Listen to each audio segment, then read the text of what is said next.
السلام علیکم ورحمۃ اللہ وبرکاتہ۔ میرا عزیزو دوستو نونحلو، اللہ آپ لوگوں کو سلامت رکھے، خوشحال رکھے۔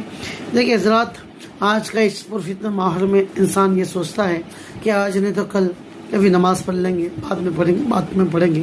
یہ واقعہ میں آپ کو یعنی سوچ کے بارے میں آپ کو ایک واقعہ پیش کر کے سمجھاتا چلوں کہ ایک مرتبہ ایک بزرگ دریا کے کنارے بیٹھے ہوئے تھے۔ ایک نوجوان آیا اور کہا کہ بابا آپ یہاں کیوں بیٹھے ہیں؟ تو بابا نے کہا، نوجوان نے کہا بابا یہاں کیوں بیٹھے ہیں؟ تو بابا نے کہا کہ بھائی بیٹھا اس لیے ہوں کہ یہ پانی جب تک یعنی مجھے اس پار جانا ہے اور یہ پانی ختم ہی نہیں ہو رہا ہے، ہاں جب پانی اس دریا کے پورا سوکھ جائے گا تب میں اس پر جاؤں گا۔ تو نوجوان نے کہا ابا جان، بابا عمر کے ساتھ ساتھ عقل بھی کی یعنی بوڑھی ہو گئی ہے۔ تو بابا نے کہا کیوں؟ کہ نوجوان نے کہا کہ بابا یہ کیسے ممکن ہو سکتا ہے کہ دریا کا پانی ختم ہو اور پھر آپ واپس جائے؟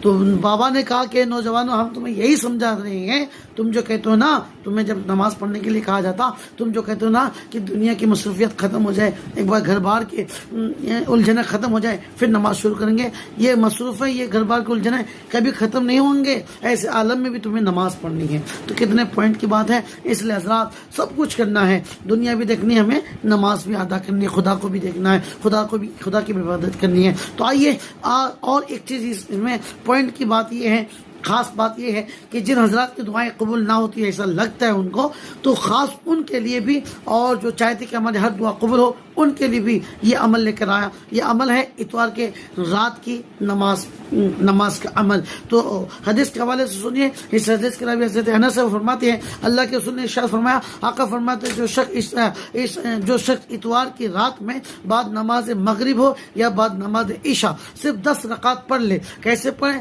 الحمد کے بعد 10 یعنی الحمد کے بعد ہر رکعت میں یعنی قل اللہ شریف 11 بار اور قل اعوذ بالفلق 1 بار اور قل اعوذ بالناس 1 بار پڑھ لے تو اللہ کو ظلمات اس نماز کے پڑھنے سے اللہ تعالیٰ اس بندے کو جنت میں ایک محل عطا کرے گا اور اس بندے کی دعائیں قبول فرمائے گی، جنت میں ہمراہ نبیوں کے ساتھ داخل کرے گا۔ سبحان اللہ۔ یعنی جب وہ بندہ، جب آپ اس عمل کو کریں گے نا تو آپ کو جنت میں اس وقت یعنی ایسے ڈالا جائے گا، ایسے بھیجا جائے گا، نبیوں کے ساتھ میں بھیجا جائے گا۔ سبحان اللہ۔ تو بعد نماز کے 100 بار استغفر اللہ، 100 بار درود شریف بھی پڑھنی ہے۔ تو حضرات اتنی بڑی نعمت کوئی چھوڑ کر کیسے رہ سکتا ہے؟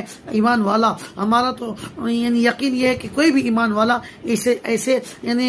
ایسے پاورفل نمازوں کو چھوڑ کر کوئی خاموش نہیں رکھتا، چپ نہیں رہ سکتا، چھوڑ نہیں سکتا۔ اس لیے آپ چاہتے ہیں کہ ہمیں یہ مقامات، یہ دولت حاصل ہو تو ضرور اس نماز کو پڑھیں اتوار کی رات کے